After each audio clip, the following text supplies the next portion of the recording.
Amigos, buenas noches, bienvenidos a 24 horas. El gobierno endurece su política internacional. Hoy el canciller José Valencia dijo que hará respetar al Ecuador, refiriéndose a la expulsión de la embajadora de Venezuela. No obstante, dijo que el país seguirá recibiendo a los migrantes de ese país. Hola, Diana. Hola, Víctor, amigos. Buenas noches. Por otro lado, el canciller anunció que Ecuador responderá en apego a derecho a la acción de protección que interpuso Julian Assange. Aquí el detalle.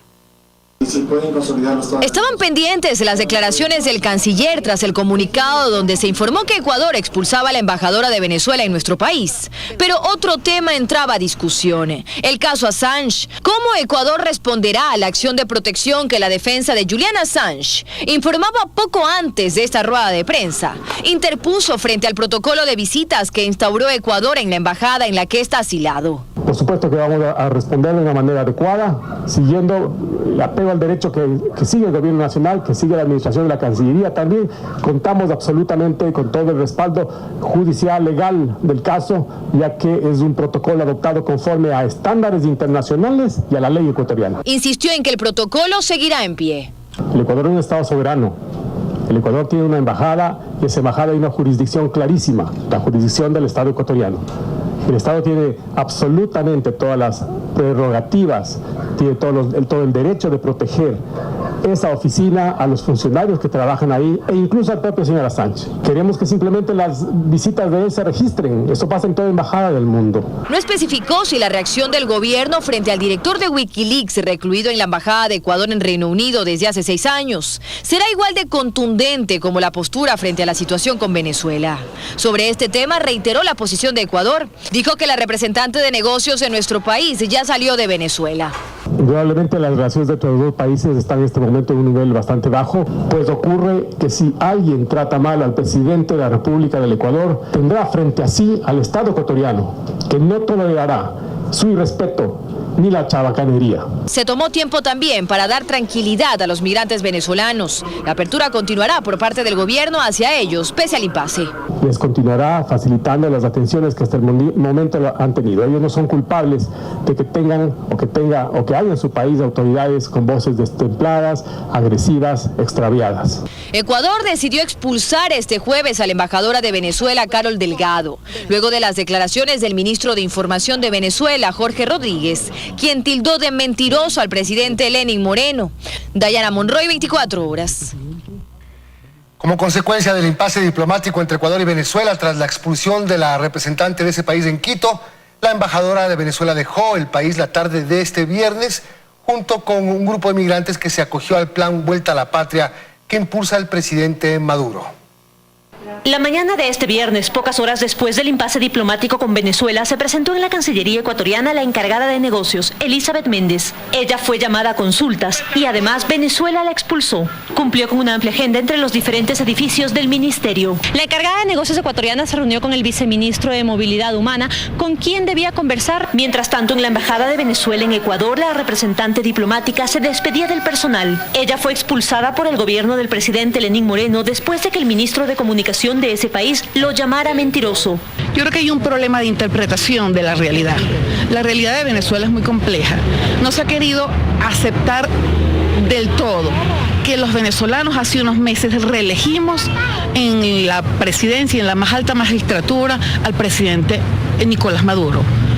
Entiendo que es complejo. Venezuela vive una guerra económica, vive un acorralamiento. Las autoridades de la Cancillería venezolana tienen que en las próximas horas instruir que alguno de los diplomáticos, usualmente sí, un diplomático de alto rango pueda asumir la encargaduría de negocios. Tenía 72 horas para dejar Ecuador, sin embargo lo hizo en menos de 24 horas. Me estoy yendo con mis hermanos del Plan Vuelta a la Patria, agradecida al heroico, al gran pueblo del Ecuador. Los migrantes fueron trasladados en un bus al aeropuerto Mariscal Sucre de Quito. Me atendieron excelentemente, me operaron, me pusieron un clavo en la mano. Mientras los ciudadanos venezolanos y la embajadora dejaban el Ecuador, en la representación diplomática y consular de Venezuela aseguran que continuarán atendiendo las necesidades de los venezolanos. En Quito, María Gracia Costa, 24 horas. El equipo de defensa de Julian Assange, Baltasar Garzón y Carlos Poveda, presentó una acción de protección contra lo que denominan como una vulneración de los derechos humanos que sufre Assange con el nuevo protocolo de condiciones de asilo en la Embajada de Ecuador en Londres. Según Garzón, este protocolo fue una decisión arbitraria por parte del gobierno ecuatoriano. Karina Martínez, jueza de la Unidad Judicial Civil, deberá responder esa demanda en 48 horas.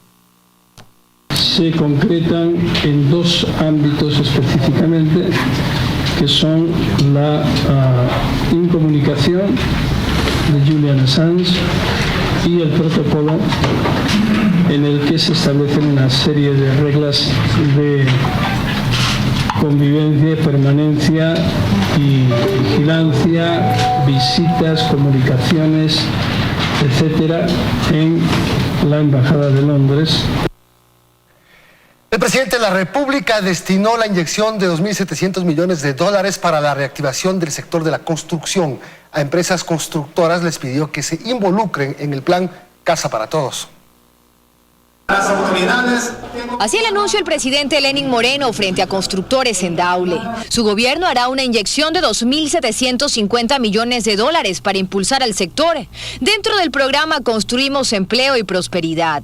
El ministro Richard Martínez explicaba que se dividirá el monto en 6 líneas de portafolios de créditos para constructores, proveedores, compradores de vivienda y gobiernos locales. Una tasa preferencial del 4,99%. Llegaremos a más familias de la clase media, ampliando el monto de viviendas beneficiarias de $70.000 hasta $90.000. Mientras tanto, los constructores agradecían por la atención y a la vez aprovechaban para pedir cambios en normativas. La ley de contratación pública es una de ellas. La ley de inquilinato tiene que ser revisada para permitir que ese nicho de mercado pueda ser reactivado y de alguna manera aprovechado para la rehabilitación de nuestro sector. El presidente asegura que se construye una propuesta de reforma a la ley de contratación y que las otras podrían ser revisadas. Pero ustedes, señores empresarios, no son la causa principal. Ustedes son un motivo, apenas que media entre nosotros y el objetivo principal, que es el de generar trabajo para los más pobres, generar vivienda para los más pobres. A la vez les pidió a los constructores que intervengan en el plan Casa para Todos para lograr hacer las 325.000 viviendas que ofreció. Vamos a seguir con este esfuerzo. No sé hasta cuánto alcancemos, la verdad, se lo digo, no sé hasta dónde alcancemos, pero vamos a procurar cumplir el objetivo y ojalá rebasarlo. Pero el tema central de la visita del presidente de la República a Daule fue el gabinete itinerante que se realizó a partir del mediodía. Aquí, junto a la mayor parte de su gabinete, analizó la realidad local y también de la provincia del Guayas. Dayana Monroy, 24 horas. Según los familiares de los periodistas asesinados por la banda narcodelictiva de alias Guacho, la vinculación de militares en el tráfico de armas y municiones confirma también su responsabilidad en el secuestro y asesinato de 4 militares y 5 civiles. Mientras la Fiscalía adelanta las investigaciones en torno al tráfico de municiones de dotación militar, en el que están involucrados 7 militares en servicio activo y otros 7 en servicio pasivo, y entre ellos un empleado civil, los familiares de los periodistas secuestrados y asesinados por alias Guacho dicen que confirman sus sospechas. Los hechos reflejan que evidentemente existe una penetración de estos grupos narcodelictivos en la institucionalidad pública del Ecuador, y esto nosotros lo venimos diciendo desde que se conoció el secuestro. Y sostiene que es el momento de ampliar la investigación para encontrar la verdad, pues la vinculación de militares en el tráfico de armas confirma su responsabilidad en la falta de seguridad en la frontera norte. Y solo el hecho, la sospecha de que haya sido las Fuerzas Armadas o el Ejército los proveedores de ese armamento para el grupo de alias Guacho es lo que determina o podría determinar esa responsabilidad de los agentes estatales. Visto el problema desde el punto de vista estrictamente de seguridad y estructura interna de Fuerzas Armadas, los expertos no dudan en señalar al gobierno anterior como el causante del debilitamiento de la institución y un descuido en los servicios de inteligencia. Correa deja destruyendo a través de sus ministros de defensa la disciplina militar. Si usted rompe la verticalidad de Fuerzas Armadas en China, en Rusia, en Estados Unidos, las Fuerzas Armadas no tienen razón de ser. Eso es lo que le ocurrió al Ecuador. Y agrega que es necesario la voluntad política del gobierno para entrar en un proceso de depuración de la fuerza pública en general, Fuerzas Armadas y Policía, para que la responsabilidad se extienda a los oficiales que comandaban las unidades involucradas. Por omisión tienen que responder. Es decir, yo no puedo permitir que a la base de Manta ingrese más de una tonelada de cocaína y me digan que el culpable después de un mes sigue siendo el sargento. Por eso se necesita inteligencia, contrainteligencia, medidas de confianza en Fuerzas Armadas, porque el narcotráfico todos los días está pensando es cómo penetro en la policía y en Fuerzas Armadas. En Quito, Freddy Paredes, 24 horas. La adquisición de un inmueble que hasta el 21 de diciembre de 1999 perteneció a la pareja de alemanes Edmund y Barbara Schladleck y que luego fue de propiedad del exfiscal general del Estado, Galo Chiriboga, llegó a instancias judiciales. El próximo jueves 25 de octubre, a partir de las 10 horas, Chiriboga y su esposa deberán comparecer en la Fiscalía General del Estado. De acuerdo a la denuncia, el exfiscal se habría hecho pasar por un abogado de Bancomex con el que a inicios de 1999 hicieron una hipoteca y con supuestos engaños los hizo firmar una escritura. Asumo yo que él está muy tranquilo porque supone que están prescritos los delitos. Y claro, al estar prescritos no surtiría ningún efecto civil. Pero si el delito se llega a juzgar, el delito está vigente, el efecto es la nulidad de todo lo actuado civilmente. Y por tanto la casa debería volver a sus legítimos propietarios. El tiempo para la comisión multipartidista que investiga a Sofía Espín está por concluir y anunciaron para mañana la entrega del informe al Consejo de la Administración Legislativa. La oposición se mantiene en que Espín debe ser destituida. A las 10 de la mañana con 15 minutos de este sábado, los 3 legisladores de la comisión multipartidista entregarán el informe sobre la denuncia en contra de Sofía Espín por su visita a la procesada en el caso Balda, Diana Falcón. Durante esta semana se tomaron las versiones de ambos lados. Según Fabricio Villamar, la comparecencia de Falcón es determinante. Por eso, dice, la legisladora debe ser sancionada. Esta es una forma mafiosa de tratar de torcer la justicia. Y esa forma mafiosa está evidentemente en contradicción con las dos funciones que tienen los legisladores, legislar y fiscalizar. Cualquier cosa fuera de eso tendría que sacarle a la señora del Pleno de la legislatura. Sin embargo, desde el correísmo creen que lo que realizó Espín no es una causal para sanción. Sin embargo, de eso aspiremos que las pruebas aportadas, el debate que se ha realizado y el informe pertinente esté enmarcado en el respeto a los derechos. El texto pasará a manos del Consejo de la Administración Legislativa para que se ponga en el orden del día y el Pleno pueda tratarlo la siguiente semana. Pero este caso no se ventila únicamente en la Asamblea, sino también en la Fiscalía, donde ya se abrió una investigación y allí la procesada Falcón ratificó que le pidieron cambiar su testimonio. En Quito, Andrea Samaniego, 24 horas. La Fiscalía iniciará una investigación por el delito de omisión a los 8 policías que se encontraban dentro de la unidad policial de Pozorja el día de los desmanes. Aparentemente no habrían tomado el procedimiento oportuno para evitar el linchamiento de las 3 personas. Los 8 detenidos, procesados por asesinato, podrían pasar hasta 34 años en prisión. El Código Orgánico Integral Penal establece una sanción por este delito de 22 a 26 años de cárcel, pero los acusados recibirían una pena máxima por la concurrencia de delitos que se cometieron el día del linchamiento en Pozorja. Se han abierto 3 investigaciones más, una por robo, por instigación y un tercero por destrucción de bienes públicos con incendio. La barbarie en Pozorja dejó a 3 personas muertas por un rumor de un supuesto robo de niños, pero eso fue desmentido.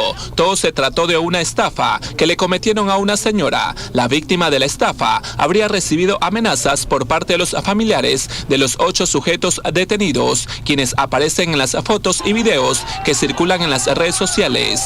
La denunciante y su familia fueron ingresados al sistema de protección de víctimas y testigos de la Fiscalía General, puesto que fueron amenazados por los parientes de los hoy procesados. La Fiscalía también investigará por su procedimiento a los 8 uniformados que estaban trabajando en el UPC y en la Policía Judicial el día de los disturbios. A los agentes se les podría abrir un proceso legal por el delito de omisión, porque a las personas que lincharon las detuvieron alrededor de las 12 horas y las mataron cerca de las 4 de la tarde. Hubo 4 horas para pedir resguardo y ayuda a otros cuarteles. Aparentemente no cumplieron con el debido protocolo para evitar los saqueos y las muertes. Incluso hasta grabaron con un celular el testimonio de una de las víctimas antes de ser linchada. Pero yo robar mi vida, eso es mucha mentira. Dígame ladrón así, se lo sé. Esto va a conllevar una serie de investigaciones, evidentemente, porque las personas que están aprendidas son responsabilidad de la policía. Por otro lado, la Fiscalía está trabajando en un proyecto de ley para sancionar a las personas que difunden noticias falsas o rumores que conllevan a detonantes como lo ocurrido el pasado martes en Pozorja. Sí, la Fiscalía está trabajando en un proyecto de ley para limitarlo. Paul Tutibén, 24 horas. 2 toneladas de cocaína incauta la policía en Pedernales, Manabí, en un operativo de la UIAN, GEMA y Criminalística. 8 personas fueron detenidas. Más de 2 toneladas de clorhidrato de cocaína fueron incautadas por la Unidad de Investigaciones de Antinarcóticos en el operativo Impacto 403. La sustancia sujeta a fiscalización fue encontrada enterrada frente a las costas de Pedernales, a 2 kilómetros del mar. Se realizaron varios allanamientos en Montecristi, Jaramijó, Sucre, Jama, San Vicente y Pedernales, logrando la detención de 8 personas que supuestamente conformarían la estructura de la organización que operaba desde Manabí. El modus operandi que se iba a emplear en este caso es ubicar a personas que transporten a través del Océano Pacífico hacia los mercados de Norteamérica, a través de Centroamérica y México. En la intervención también se decomisaron vehículos, lanchas rápidas, teléfonos celulares, municiones y dinero en efectivo. Procedió a la incautación de 11 vehículos, 2 lanchas que ya habían sido acondicionadas, dinero en efectivo, algo más de $41,000. Un taller donde se acondicionaban las lanchas para el traslado de la sustancia también fue allanado. Como las trayectorias que tienen que atravesar, obviamente necesitan un acondicionamiento, una preparación especial. El cargamento decomisado estaría valorado en aproximadamente $93 millones en el mercado norteamericano. En la provincia de Manabí, César Macías, 24 horas. Más noticias, amigos. Por la falta de consenso, luego de 3 intentos y con la voluntad de apenas 66 legisladores, la Asamblea Nacional aprobó la integración de una terna para el Consejo de la Judicatura que nació en medio de las críticas. Hoy pasamos revista a sus perfiles. En la Asamblea Nacional, la decisión de postular los 3 nombres para el Consejo de la Judicatura se dio en medio de las críticas por un supuesto pacto entre Alianza País, Social Cristianos y el movimiento Suma. No puede estar a órdenes de 3 partidos políticos.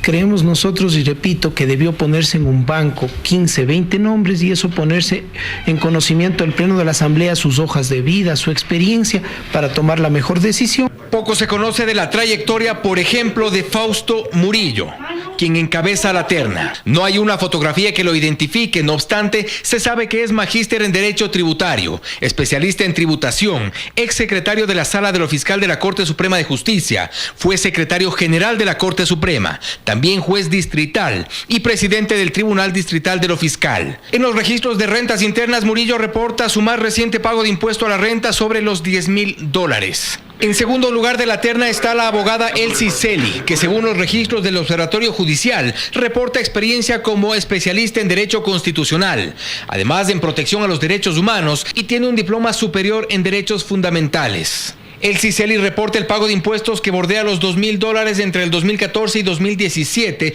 y un patrimonio superior a los $440,000. Cierra esta terna un nombre propuesto por una de las bancadas del supuesto acuerdo político. Se trata de Gustavo Benalcázar, un abogado con casi nula presencia en redes sociales. En su cuenta de Facebook no registra fotografía alguna, pero tiene a Simón Bolívar en su perfil. Gustavo Benalcázar es magíster en gerencia contable y financiera. Tiene experiencia en administración de tributos prediales. Fue procurador fiscal del Servicio de Rentas Internas y director de avalúos y catastros del municipio de Quito. no registra actividad con pago de impuestos en 2017 y su patrimonio supera los $381,000. Fue una de las ternas más discutidas. Llegó al tercer intento de acuerdos en el legislativo. En 2 votaciones no hubo consenso. Al siguiente día, después de negociaciones, lograron aprobar eso. Y no se descarta que haya cambios, pues los cuestionamientos no han cesado. En Quito, Fausto Yepes, 24 horas. La Comisión Ocasional de la Asamblea aprobó el informe para primer debate de las reformas a la Ley de Tránsito. Entre los cambios se prevé la implementación de una caja negra en los buses interprovinciales para controlar al chofer. Además, hay incentivos para quienes cumplan la ley. En esta comisión encontraron una forma de frenar los accidentes de tránsito, o al menos eso esperan, con un dispositivo electrónico que deberá tener cada unidad de transporte público. Una especie de caja negra que tienen que constar los vehículos con el fin de que se grabe todo. Estará conectado al ECU 911 y a los puntos de revisión para identificar el momento en que usted excedió el límite de velocidad. Esa caja negra tendrá además información de los conductores. Existe un accidente, lamentablemente, pero el conductor huye y no sabemos qué pasó.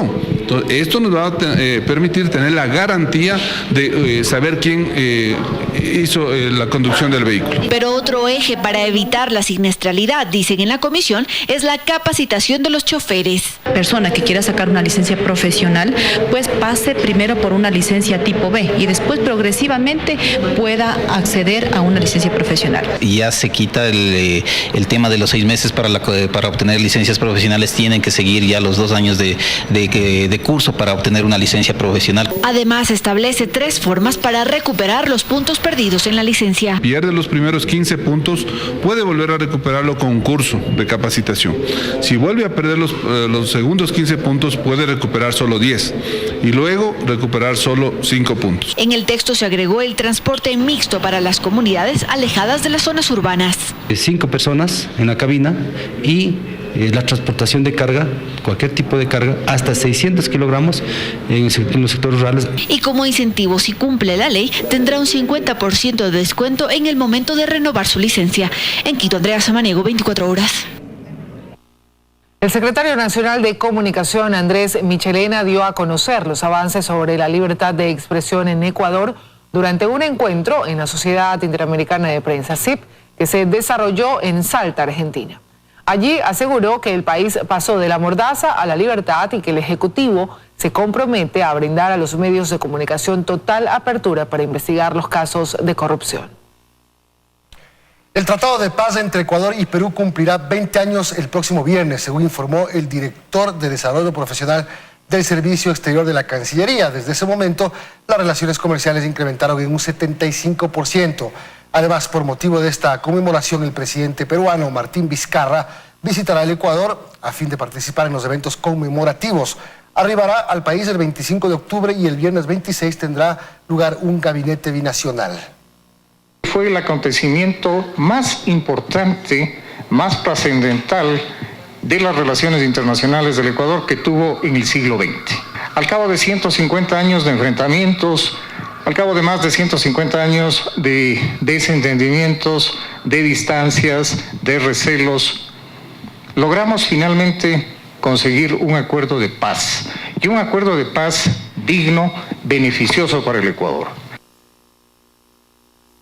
Exportadores y agentes aduaneros esperan que se acelere la creación de la normativa interna para que se cumpla con el protocolo de facilitación de comercio, que ya fue ratificado por la Asamblea. Reducir los tiempos y requerimientos aduaneros es el propósito esencial. De 5 a 7 días ha aumentado el tiempo de despacho en la aduana, mientras que otros países de la región lo hacen en solo 24 horas. Cada día que la mercadería permanece en el puerto, significa un aumento del 1% de su costo. Esto justamente es lo que busca cambiar el protocolo de facilitación de comercio que este martes fue ratificado en la Asamblea. Ahora lo que hace falta es una normativa interna para que se implemente. Normativa que facilite el comercio, que disminuya la tramitología, que transparente la información y que haga la vida del comerciante cada día y del importador en general cada día más ágil y más sencilla. El presidente de la Federación Ecuatoriana de Agentes Aduaneros identifica los problemas. Dice que hace falta una renovación de la tecnología ya implementada en el sistema sistema aduanero, que los requerimientos de desaduanización estén estandarizados con otros países. Pero sobre todo dice, hace falta capacitación para los funcionarios. Los problemas se dan por la inestabilidad que existe en los cargos. 4 directores ha tenido el Servicio Nacional de Aduanas en este gobierno. Produce que obviamente estas personas sean movidas de los puestos que han ganado experiencia y que se han formado técnicamente. Entonces, cuando viene una nueva persona, lo que podemos tener firmado el acuerdo de facilitación, podemos tener el mejor plataforma tecnológica, pero si no tenemos esa aplicación decidida del funcionario público, no vamos a cumplir los objetivos que busca este acuerdo de facilitación. Según un análisis realizado por la Organización Mundial de Comercio, la implementación de este protocolo podría reducir los costos actuales en un 14,3%. Las buenas intenciones no se llegan hasta que veamos algo concreto y tenemos que ver finalmente que por lo menos ese instrumento de aceptación esté ya en el seno de la OMC. La adhesión que hoy emprende Ecuador tuvo que pasar por el COMEX, la Corte Constitucional, la Presidencia y ser ratificada por la Asamblea. Ecuador era uno de los pocos países de la región que no estaba adscrito al protocolo. Dayana Monroy, 24 horas. Ecuador y Colombia ejecutan operativos conjuntos en la frontera común para desarticular bandas transnacionales.